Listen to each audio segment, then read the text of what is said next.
साइमा घर आती है और उसकी अम्मी कहती है मुझे लगता है कि आज तुमने दानिश को बहुत लूटा है। साइमा कहती है अब तो मैं उसको लूटूंगी क्योंकि उसने मेरे साथ चीट किया, अब देखना मेरे साथ करती क्या हो। साइमा की अम्मी कहती है तुम साथ क्या करोगी? कहती है बस आप भी जाएं। साइमा कहती है मैं इसके साथ शादी करूंगी, उसकी सारी प्रॉपर्टी अपने नाम कराऊंगी, फिर उसको मार दूंगी। साइमा की अम्मी कहती है तुम अच्छी लगेगी, जवान जहाँ लड़की बेवा हो जाएगी। साइमा कहती है आप ये छोड़ो, मैं बेवा हो जाऊंगी, आप ये देखो कि हमारे हाथ कितनी ज़्यादा प्रॉपर्टी आएगी और हम अमीर हो जाएंगे। साइमा की अम्मी कहती बात तो तुमने बहुत सही की, ये पिज़्ज़ा भी बहुत मज़े का है। साइमा कहती मैं बहुत बड़े रेस्टोरेंट से ये पिज़्ज़ा लेके आई हूँ खास आपके लिए। साइमा की अम्मी कहती है रोज़ पिज़्ज़ा लेके आती रहती हो, घर का राशन भी लिया, फिर रोज़ चावल खाया करेंगे, दानिश से कुछ तो मज़ा उठाएं। साइमा कहती है मुझे लिस्ट बना दे कि मैं जब अगली बार जाऊंगी तो मैं आपके लिए सारा कुछ ले आऊंगी। साइमा की अम्मी कहती है अब मज़ा आएगा, अब दानिश को पता चलेगा कि किसी को चीट करना क्या होता है। साइमा कहती है आप सही बात कर। साइमा कहती है कि बस थोड़ी देर बाद दानिश के घर वाले हमारे घर में आएंगे और मेरी रिश्ता मांगेंगे। सना सोच रही होती है कि मैं कैसे अपने घर वालों से बात करूं कि वो रानी और उनके घर वालों की तरफ से गवाही दें। सना कहती है कि मैं अपने घर वालों से बात नहीं करूंगी तो हमजा मुझे छोड़ देगा, अगर हमजा मुझे छोड़ देगा तो मैं मर जाऊंगी। ये सोचते सोचते सना नीचे चली जाती। दानिश घर आते हैं नवाबों से कहते हैं कि आवारगर्दी करके आ गए हो। नवाबों से बताती है कि इस तरह तुम्हारी बीवी ने आज मेरे साथ बहुत बदतमीजी की, उसकी बहुत ज़बान चलती, जाके उसको ठीक करो।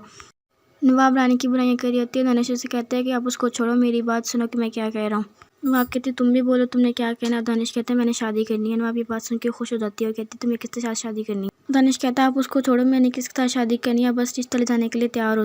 दानिश की मैं कहती है तुम शादी तो कर लोगे लेकिन फिर रानी को कहाँ रखोगे। दानिश कहता है वो आपकी प्रॉब्लम नहीं, वो मेरी है। नवाब कहती है उसको छोड़ दो, तुम्हें क्या जरूरत है उसको अपने साथ रखने की। हमजा कहता है वो बड़ी मुश्किल से मेरे हाथ ही उसको, तो मैं इतनी आसानी से छोड़ने वाला नहीं हूँ। नवाब कहते तुम पहले जाके रानी की तबीयत सेट करो जो उसने मेरे साथ बदतमीजी की है। नवाब कहते हैं कि जाके उसको इतना मारो कि उसकी चीखों की आवाज़ मुझे यहाँ तक सुनाई दे। दानिश सुन के वहाँ चले जाता है। नवाब बहुत खुश होती है और कहती है अब पता चलेगा इस रानी को कि मेरे साथ बदतमीजी करने का क्या अंजाम। दानिश रानी को मैंने बताता है, गुस्से से रानी का हाथ पकड़ता है। रानी के मैं दानिश कहती है दानिश तुम क्या करे। रानी कहता आंटी आप चुप कर जाओ, हमारे मामले में ना बोलें। रानी कहती है क्या बदतमीजी है। दानिश कहता तुम्हें बताता हूँ जो तुमने मेरी अम्मी के साथ बदतमीजी की। रानी कहती मैंने सिर्फ यही कहा था कि अल्लाह ताला के कहर से डरो। दानिश कहता तुम्हें मेरे कहर से कौन बचाएगा। रानी दानिश को धक्का देते हुए कि मेरे पास मत आना। दानिश रानी को पकड़ कहते तुम्हारी बहुत ज़बान चले, तुम्हें मैं भी बताता हूँ। फिर दानिश रानी को मारने लग जाता है। सना की अम्मी को सना का कॉल आता है, उसकी कोई बात सुन के हैरान हो जाती है, फिर वो बाहर चले जाती है।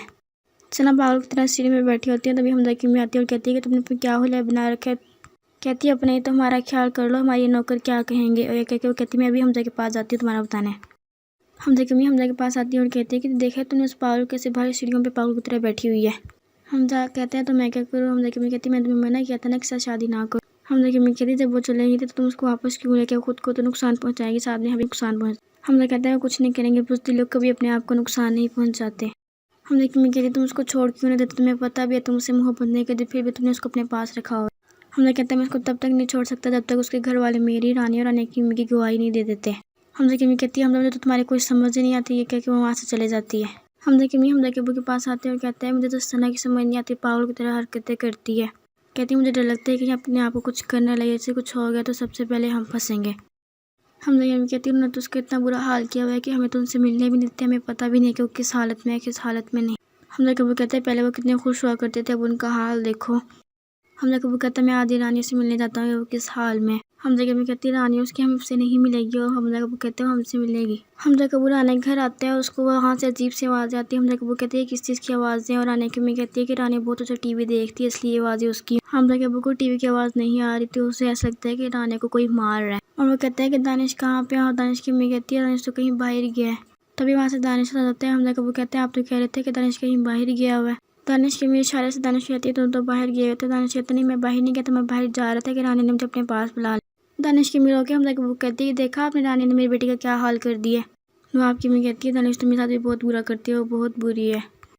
हमजा के अब्बू कहते हैं पता नहीं क्यों मुझे आप लोग की बात पे यकीन नहीं।